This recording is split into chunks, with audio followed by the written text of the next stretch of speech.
things to do. I could be working on the 1750, and I eventually will. But I really just want to get this going. It's only January. This won't take too long. So yes, I'm going to keep working on this 1850. I want to get it to where it's usable, drivable. I mean, it's drivable, but you know, where I could actually like do something with it. And then it can kind of take a back seat after that. But first, I need to remind myself I have other projects besides those two. The 1855, I need to, I guess if I'm going to use the A-frame here, I need to set this axle back down on something, had it up in the air to paint it, and a few other odds and ends. So I'm going to untarp. I don't know if I'll get the engine out today. I plan on it, but I also know that, let's see, that it's snowing out right now. It's supposed to end around noon. And so this afternoon I'll be cleaning some drives and stuff. We'll see how long that takes and how motivated I am after being out in the cold.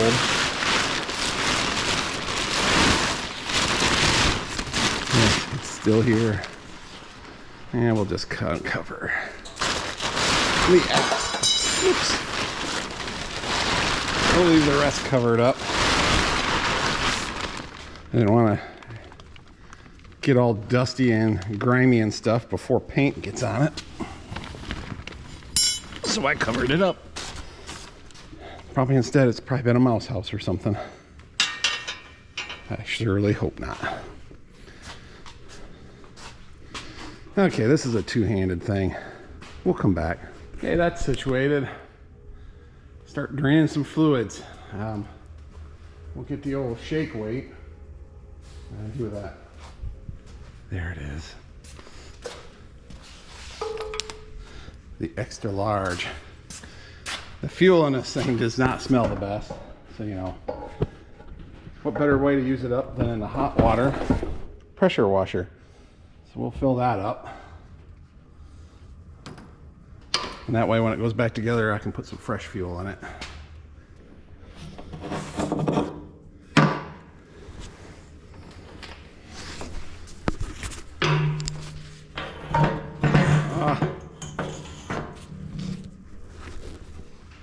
It ain't gonna reach. I'll put it in a jug and then transfer it over.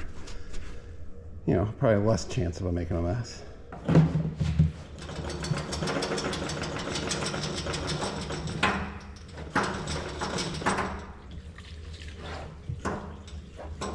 What I wouldn't have done to have one of these back in the days of the dealership. It's so simple. Why someone didn't come up with it sooner? And maybe they had and I just didn't know about it sooner. More farmer ingenuity. This is the clutch pedal return. Not quite factory. The factory one goes back up in here, hooks on the pedal. It's kind of a bear to get to. A lot of guys end up putting a metal strap from one of the starter bolts up and then can run a spring this way and it works just as well. AGCO does have this spring, but so does Corvus for a lot less money. So I'm making a shopping list for them. And hopefully they're going to be at the winter get-together. I haven't seen yet. And if they are, they bring all sorts of goodies with them, or you can call and make sure they bring the goodies you want with them. And it saves you shipping. And sometimes they even have deals where if you spend over a certain dollar amount, they give you a little extra off. Of course, your results may vary, but always great to see them at a show. Okay, we gotta get this battery tray out. The idea on this tank was originally you had bolts here and here and fuel return lines, and this is the line that comes from the fender tanks. And then there's a rod back here, and the idea was you could take the bolts out, leave the rod in, and just tip the tank up. But you have to have something up there to tip the tank up, and that's kind of hard when your other thing is there to pull the engine and I find it's just as easy to slip that rod out and just take the tank out of the way, and it ain't in the way. Got the radiator juice draining, and I can do that while we're working on other things. So let's get this battery tray out, because that kind of inhibits the tank from coming out.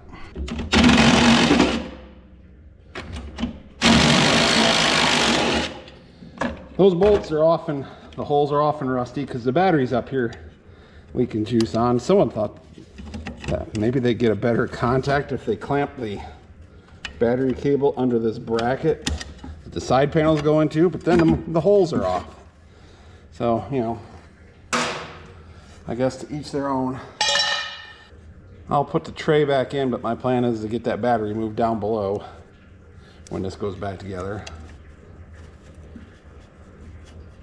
And I should, you know, I'm pretty sure I got a battery box. Can I see it from here? I don't know, but if not, that'll be another thing to put on the list for Corvus Oliver, because they have them.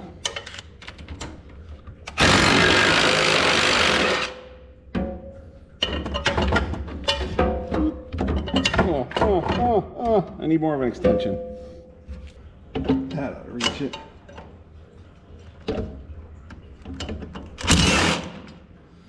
Yeah, another modern miracle. I bust a lot of knuckles trying to reach in here with a ratchet. That's where I learned my love for extensions. Get your knuckles out of the way. Yeah. Battery tray is definitely, you know, held some batteries. Ooh, maybe if I shine this light, yeah. Right in there is a hose. It goes for that fuel that comes from the fender tank, so we'll just disconnect that there and leave the steel line with the tank when we take that off. I should probably be, you know, a wise man and either, I know the left tank isn't even hooked up and the right tank is hooked up. I don't know if it has fuel in it. Ooh, if you could only smell that varnishy smell of old fuel. I'm surprised it ran as good as it did. It does, whatever. 3/8 bolt and a 3/8 fuel line helps keep the gremlins out. Okay, for reasons I can only guess at, this is supposed to be a one-piece rod, and it is now two. Guess it's getting the job done. And there's supposed to be a third clamp here. 9 16. Of course, it's just a little too fat to get in there. Oh yeah, I forgot to do my thing. I put bolts back in the holes I found them in. I took them out of. Might take a little moment longer, but it keeps crud out of the holes. And then when you're going back together, you don't have to think, which bolt goes here? Here's the cable that used to come up from the lower battery. I showed that one who's boss. And then that should be a pin and not a bolt. I mean, a double nutted bolt jam like that, it's gonna work. But now I gotta get wrenches. Just kind of working my way up this side here. Get the wires unhooked off from the starter. Gotta get the oil pressure line unhooked. Cap that off. Let's see, throttle linkage. Oh, the kill. To get that off from there.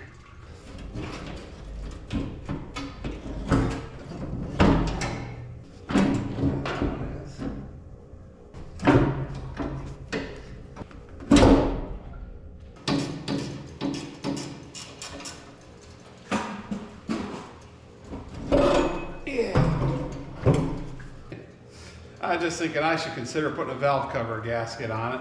Boy, the things just escalate from there. I mean, it's greasy around here, and they're known for leaky valve cover gaskets. We need to disconnect the rod to the over and under.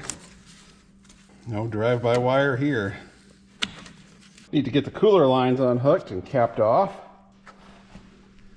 If I wasn't sending the radiator in, I would probably leave them hooked up. Leave the radiator right on and just lift it all out together. But yeah, that radiator needs to go in, figure out why it's leaking, and hopefully it doesn't cost an arm and a leg. Hell, the snow is great. It's cold out there, baby. Not as cold as it's supposed to get this weekend. Something like -10 Friday night. Oh, better not tug too hard on that.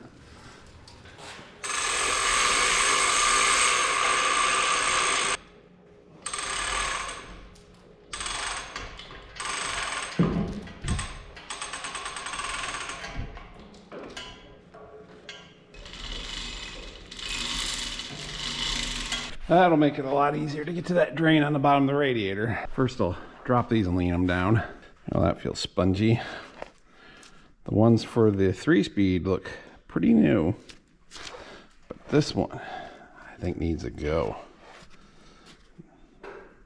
We'll probably do both those hydraulic cooler ones while we're at it, but I say those look about new, so we'll leave them alone. All right, let's pull the long shaft out. There it goes. And there that goes. I've got other videos on this.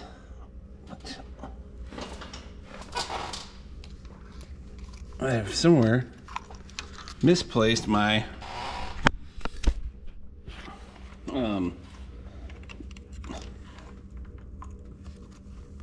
nice long pair of snap ring pliers, or sorry, needle nose pliers. So now I gotta use these little ones. The long ones are nice. I can reach with this, but the long ones keep my hand out of the way, so I can see what the heck I'm doing. It's getting serious now. Ping. Oh no. I didn't go far. Here's what the factory snap ring looks like. You take a 1/2 inch or a piece of 1/2 inch thread rod, or even a long 1/2 inch bolt, pull this plug out. There's an O-ring in there that we need to get out. An O-ring that looks like that. Okay, I'm gonna put you over here. And we'll see how many tries it takes to get to the center of the, Tootsie Roll.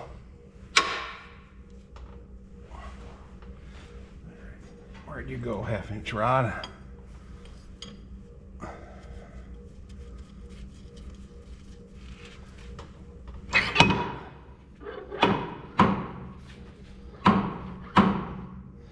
Yeah, look at that milky stuff. Okay, there's try number 1. Let's a pair of channel locks.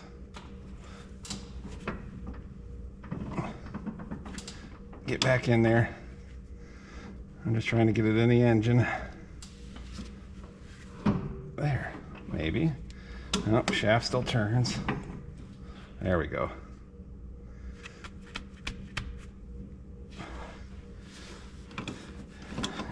Gave her just a little bump. That's not it. There goes try number 2. Oh yeah, I need to get that.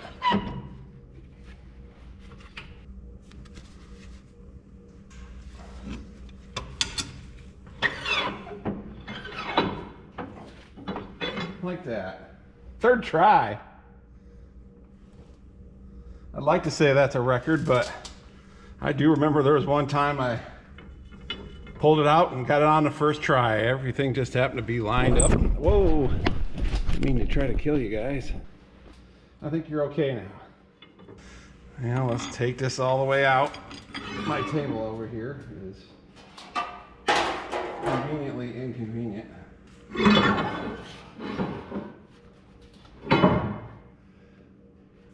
We have good splinage on the shaft.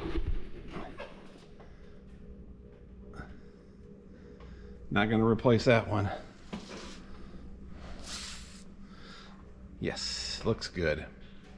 Well, that's out without too much grease. Appears to be straight too. Rolls nice without feeling a wobble. Wobble, wobble. Okay, we're done back here. I think the radiator's ready to come on out.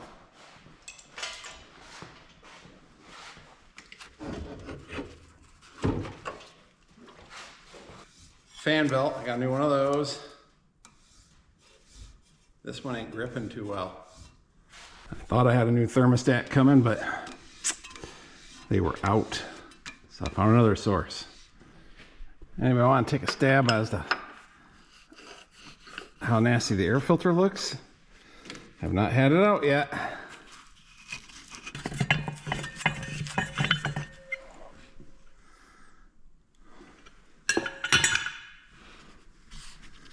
It's a little dusty in there, but you know, it's air filter.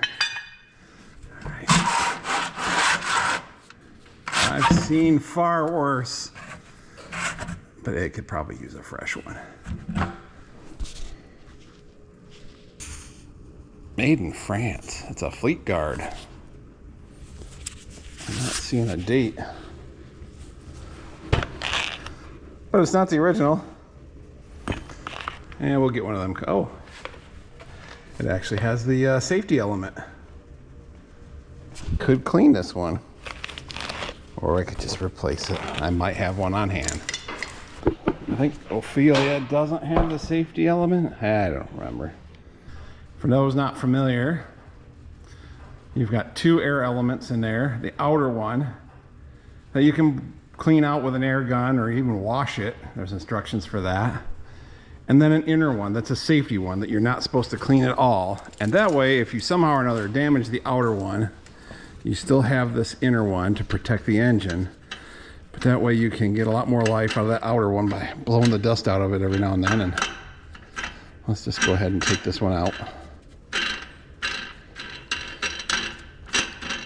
And the inner one generally is all right, unless something happens to the outer one, then it gets dirty and you're just supposed to replace it because cleaning it might leave a hole, and that one looks pretty good. Oh, another whatever that brand was. AF 1680. Yeah, that one don't look bad at all. And like I say, the first one doesn't look terrible, so better than I was expecting. I want to get this air cleaner housing off from here because, oh, my lift hook should go under there. And that's probably how so many of these get banged up. The lift hook's actually missing off from here. Fortunately, I've got some extras. There should be a lifting eye right in here, and then guys run a chain down through, and hard to tell, but it's kind of dinged and dented there. Scratch and dent sale. Almost there. This upper radiator hose is nasty. There's a new one coming though, so that'll be okay. And definitely ain't gonna get any easier to change the thermostat. My money's still on that there isn't one in there. Maybe I should just go ahead and take that off so I know. And I also don't like how low that belt sits in that pulley, although that's not the right belt. The pulley might be whooped. Okay, place your bets.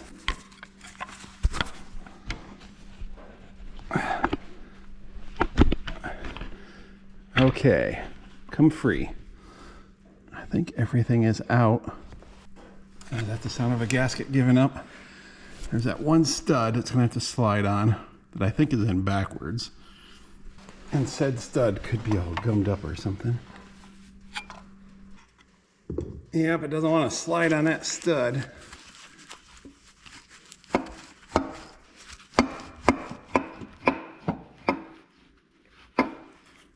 Oh yeah, the stud is turning. All right, well, I've got some vice grips right here.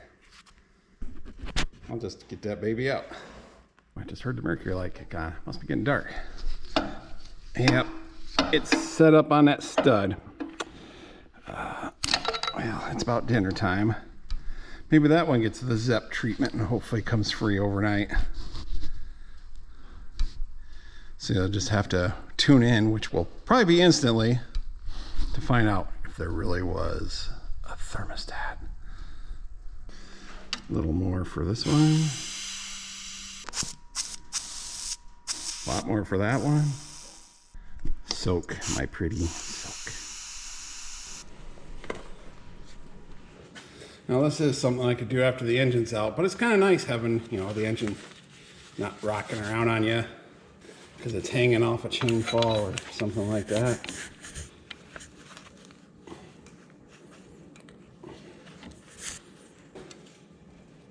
Oh, I thought it was working, but no, the vice grips are slipping.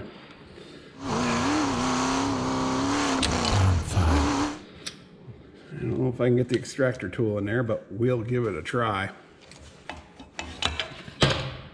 I don't really want to crack that oil cooler open. At least it's loose in the head, so whenever I do get it off, it's going to screw out of there even if it breaks off. Could put some heat to it, but I don't think the heat's really going to get where I need it because that thing's hollow inside. Well, we'll have to come back to that. I'll keep working at it. Well, I didn't really want to do it, but that is the only way I'm going to get to that stud. Let's get that oil cooler out of the way.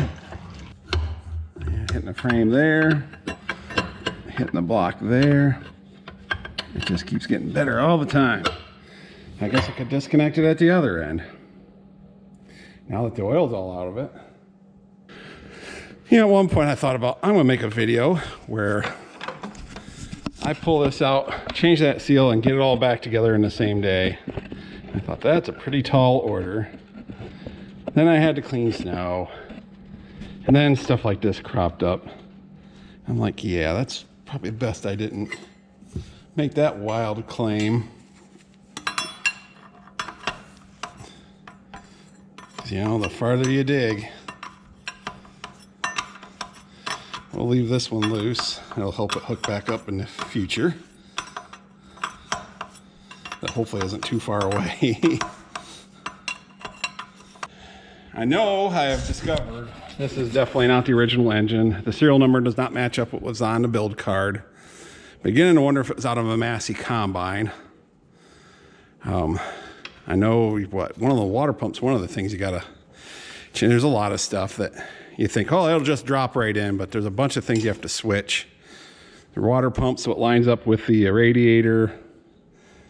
Was it the front cover is different? Just, and this has got the right front cover. It's got the right mount. So if someone did switch it out of a Massey, well, they went through and did her all right. The block has less paint than the rest of the parts, so I'm kind of almost thinking it's a replacement block.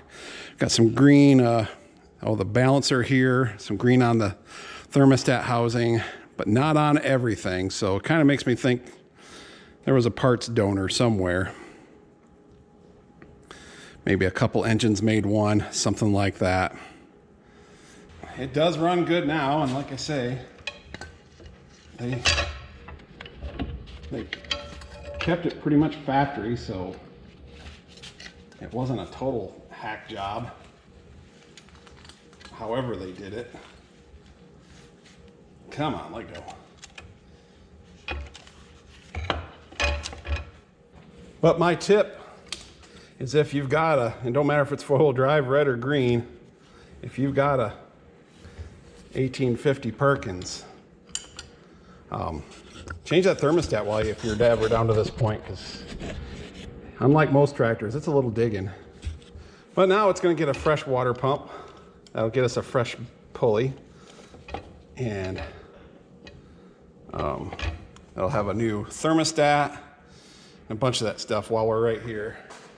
You know, this is just going to be a quickie job, right? Come on, pliers. They're not red, but they're pliers. Am I really asking that much? Do I just need to let them fall to the floor? But now I can get to that stud. Do your thing, you stud extractor.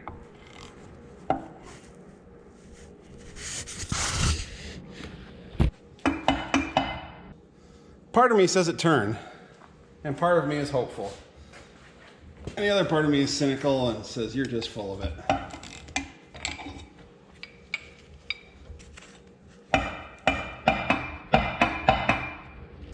So let's go back the other way. Here's another angle.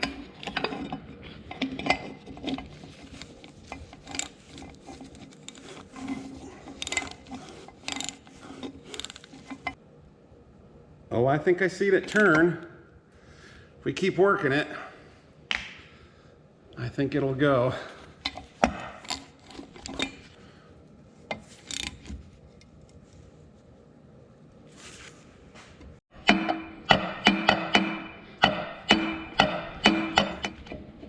Okay, it broke free. Then I was able to, after much wiggling with the vice grips, I put these bolts back in to keep it from hammering around. I know I had a pretty good tune, but I just really couldn't dance to it. Oh, I thought that was it. It's close. All right. I'm gonna have to find or get a new stud to replace that one. She's pretty chewed. It's probably pretty corroded on the inside. Hopefully you're seeing stuff. I'm seeing things. Oh, look, it's free. Hey, there is a thermostat in it. I would have lost that bet. There she is. Oh, it takes a snap ring. Well, it's getting a new one. 180 degrees, which is what it should be. What a struggle. And there's a snap ring that holds that bad boy in, but we'll get that out. Probably. Get that sprocket off from there, the chain off the sprockets. They do look like they've got some wear. There's some wiggle in there. So it'll be getting improved stuff on the way back together.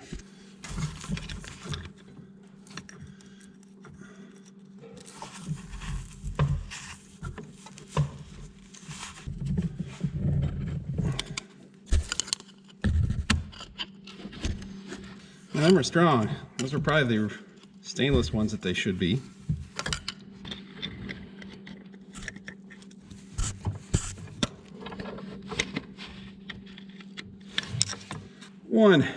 One pin down.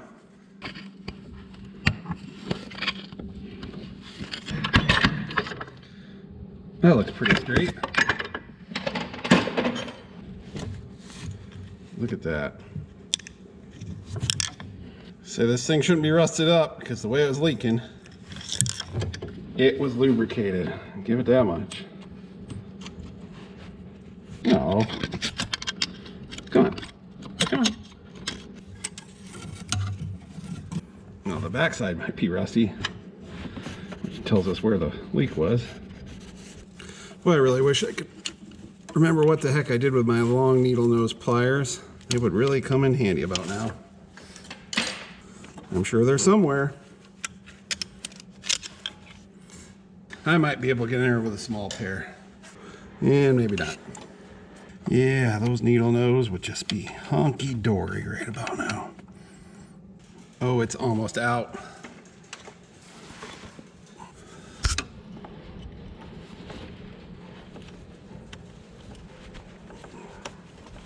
There, look at that. Now just push that pin ahead. That one. I know it looks just like my hand. Try to get the connecting link off the back side. Of course, that's not wanting to cooperate. I guess we could always, lift the motor and slide it ahead a little bit. That'd give us that little extra margin we need. In which case, it didn't even need to take the back pin off.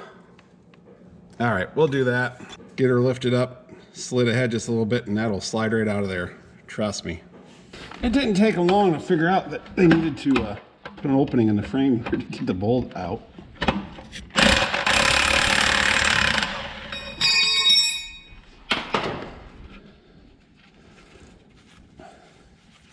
Well, Fila does not have that hole, and whew, that's a bit of a challenge. The 354 Perkins in the Oliver was kind of unique. They only used a single bolt for the front mount, and you had this trunnion. It's got a grease zerk on it. That ain't because of moving parts. It's because of just vibration and stuff to cut down on wear. But everybody else pretty much used something in the Oliver, or when they got to the whites, they used these side bolts and a bracket over the frame. So I'm not sure what the thought was here. supporting it from the front, but they did. And from what I have been told, the crankshaft is different in the Oliver version. It's splined where the others are keyed. Someone can correct me on that if they know otherwise. So that kind of makes me think with that green paint that this is an Oliver engine still, an Oliver Perkins, or his original home was in an Oliver. I don't know. I will say it should be, might need a short extension, but with a wide front, the 3 bolts that hold the rear yoke support are right there. So it makes it a little tougher to get to that bolt.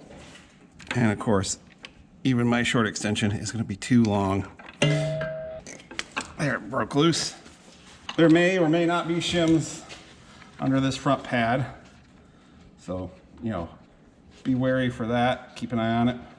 I do find it interesting that the 1950, which uses the Detroit diesel 453, also has a single front bolt for the front of the engine mount.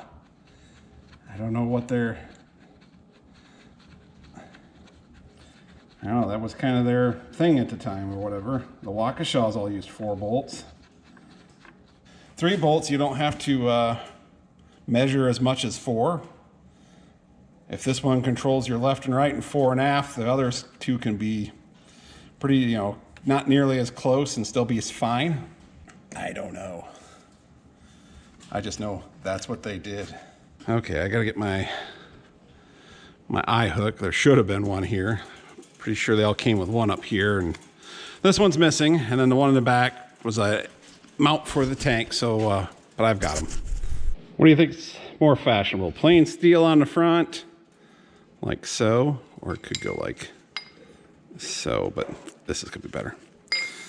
Or Ophelia purple. We'll put Ophelia pinky purple. We'll let you guys argue about what color it is. All right, we are hooked up.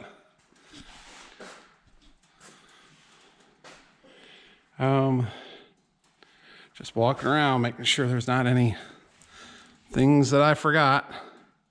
I don't think so, but we'll keep double checking.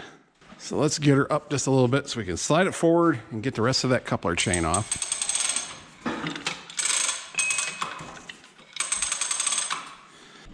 Well, I got that out of there.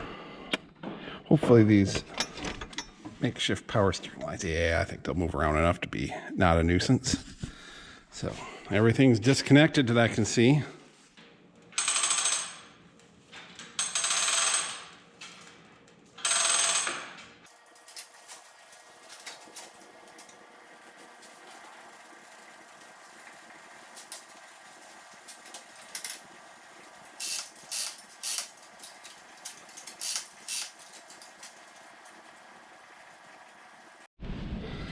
Now the dipstick tube is on the outside of these lines. And I do believe it threads into the oil pan. So I'd say the easiest thing is to thread it out and then back in. Less messy.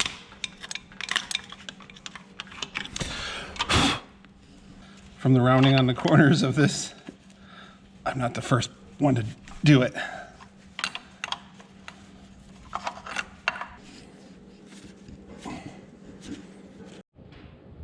All right, we can continue.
Well, I have to apologize to, some unknown person because I was laughing because I thought for sure that was a tack cable in the oil plant pan drain, but it is an oil heater. The cord's cut off here. It threads in. So that much is good because it's, something that holds it, and they were heating oil in the wintertime, which is good. Gets it flowing. Helps the engine start better. But green paint on the crank or the oil pan, so that's been changed. So yeah, a little bit of green, a little bit of red, a little bit of, I don't know, but yeah, I think it took a couple engines to make this one. But it does run good, so hopefully that's where way it'll stay. So let's turn for the thing we actually came here for.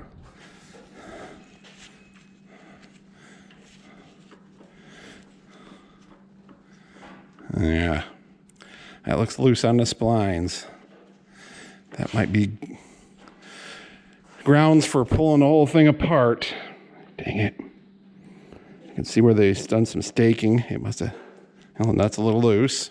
But yeah, it had to have been that lip seal the way it looks. It was red, so it's definitely coming out of this unit.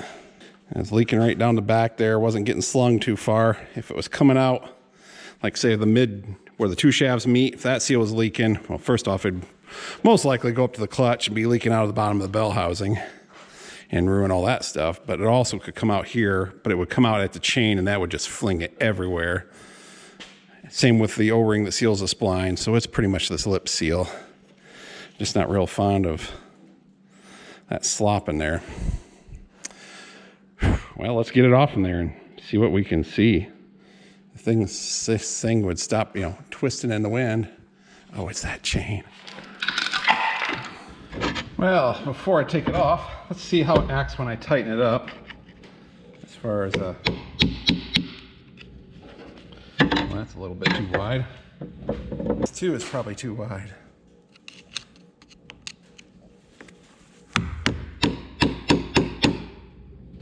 Just right.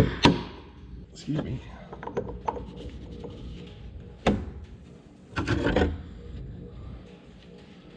All right, now it's going to freewheel and the other direction.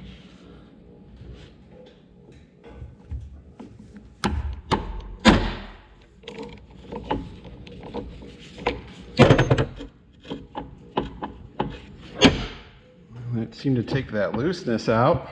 Not that I'm reusing that sprocket. Well, let's get it off in there and see what things look like. Now, if I can get it to break free, because I had to go and tighten it up. Yeah, like where the places where someone staked it, they were having trouble with that coming loose. These earlier ones were a little more prone to vibration. This now makes 4 of them in here with no, well, I guess 1855 does have the engine in it, but it ain't nowhere near ready to run. Although it is, fully overhauled. Well, it's close to being ready to run. I just want to do paint first.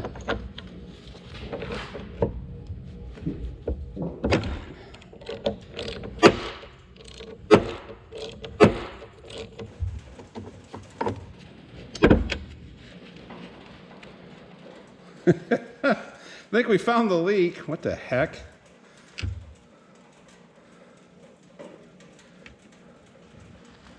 Someone put, I don't know, was that silicone? It was in the splines. Not feeling any looseness in the shaft. The splines don't look bad. Maybe it's just the coupler that's got the wear in it. Could we be that lucky? Just trying to wiggle the shaft to see if there's any looseness in the bearing back here. Or the mid bearing. Got a little in the splines, or I mean the threads. So let's just turn that down a little more so we get better contact.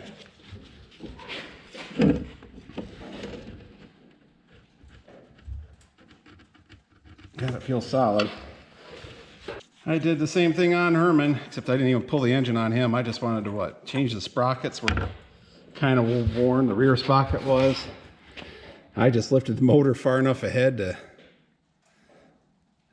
is that all? But I didn't quite pull the engine all the way out. At that time as didn't really have time to be messing around with it. We're just gonna roll with it. And so far it's worked out. But yeah, let's see.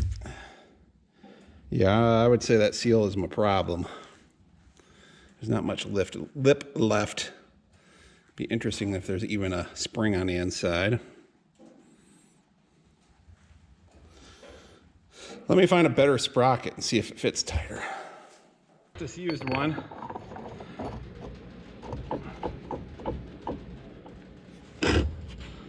That was I saved because it was in pretty good shape, but I was of the mind that if I'm going to do this, I'm going to do it right.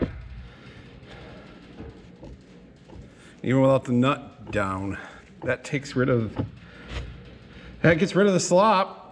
Now the biggest thing, yeah, I can see some wear in the sprocket chain.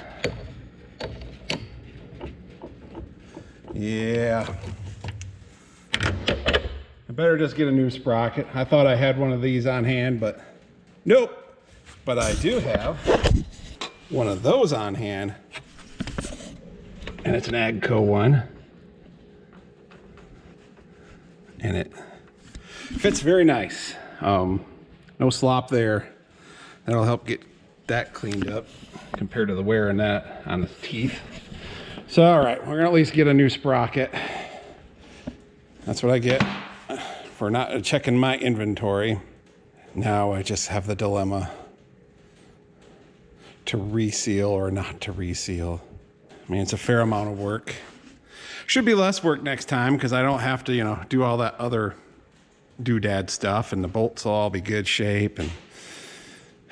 But then again, I do this now and it'll be good. I'm gonna think for a minute. It's like, get back to other projects. I mean, this one can't sit here forever. Things are starting to load up. I'd really like to have the 1750 back for moving hay in the summertime.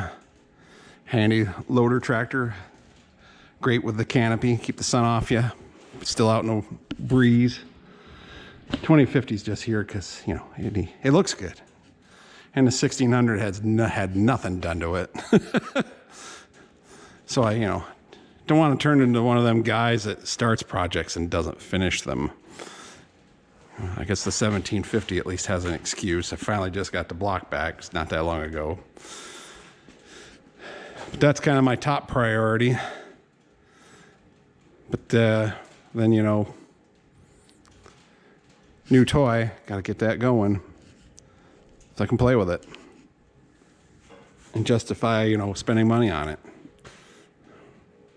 Yeah, I'm going to think. You guys can mull it over in the comments. This should slip in there. Maybe. Maybe not.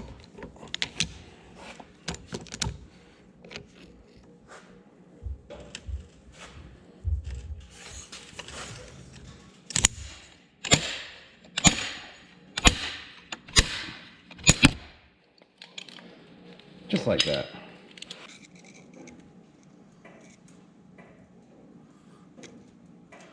That might have been a little bit too small of a O-ring.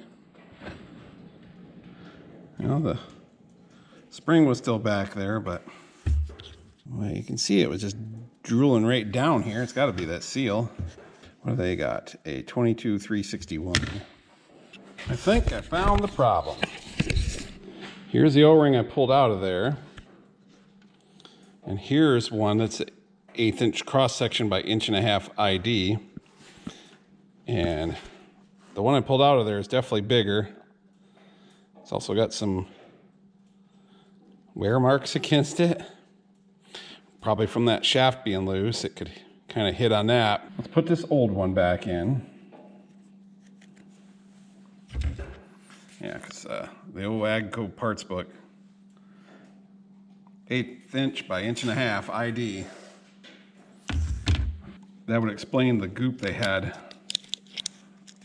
on the inside there. This little piece of silicone here Whether they intentionally knew they were screwing up, but that was probably just as much the leak as the seal itself. Let's try the 1.5-inch one.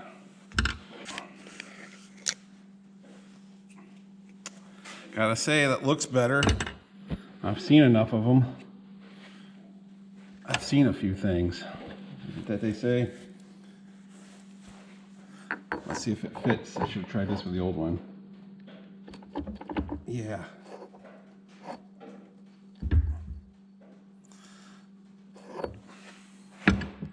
Definitely feels like a snugger fit. Let's go ahead and pull this one out.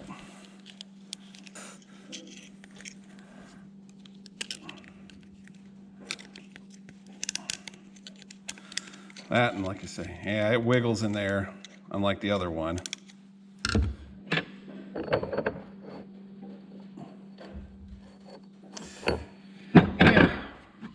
Yeah, it does not fit.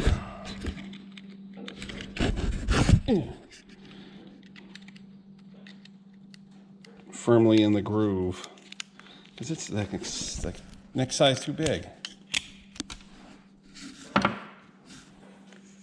All this work over an O-ring,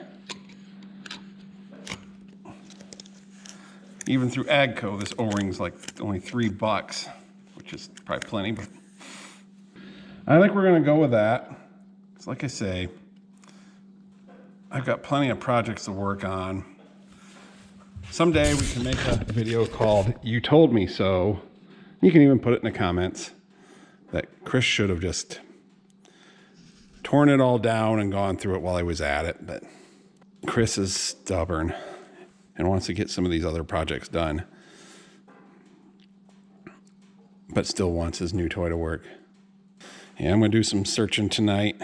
Yeah, feel where that chain is, or maybe they ground some off, but it's whacked that. So that didn't do things any good. No wonder it was probably coming loose. I just know if I tear into it farther, the farther I go, the more stuff I'll find. It seemed to be working all right other than that leak. Ran good, it shifted good. Where do I stop? Do I pull the oil pan, check bearings? Do I pull the head and check valves? Sooner or later, you'll go with it. And you come back to it later if you have to. Okay. Well, let's get this engine oil changing. Changed, draining, changing, coming out. Yeah, boy, time to start getting me a pair of shop glasses. I thought for sure somehow or another someone had jammed a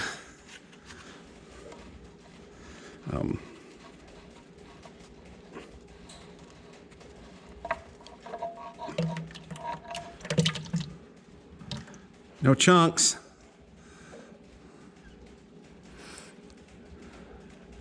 That's exactly what it was, a heating element. It gets cold in Canada. I think we'll get by without it here. Yeah, the oil color didn't look bad. Smells all right. Had good oil pressure. Oil pressure comes up fast. We're not gonna go pulling an oil pan off looking for trouble. Well, that can drain for a good long time. This is gonna be a couple days. I gotta order those parts. But I guess while parts are coming, I can get back on the 1750 and get things done. I'd like to get that running and out where it can pull out of here before I start painting on this 1855. Gives me more room and one less thing to get covered with paint, or have to worry about get covered with paint. So onward. Well, call me crazy, but doing a little more inspection. Boy, that clutch looks basically brand new. There's no dust on it. That bolt head's got surface rust. It just, yeah, I mean, it's dirty on that cross shaft, but that just means whatever mechanic worked on it didn't clean that up. There's no sign of oil, and well, yeah, out towards the edge, there's surface rust out there. The inside of that bell housing, yeah. That clutch has almost no time on it. And then looking up this hole here, I can see the splines are good on the hub that drives a PTO. And then, so yep, in the interest of getting other things done, I am going to take the chance and put this back together with the, this is as far down as it's going to go. Yeah, let's put it that way. Like I say, we can have a "you told me so" video someday in the future when I decide that, whoa, I should have done something about that. But until then, here we are.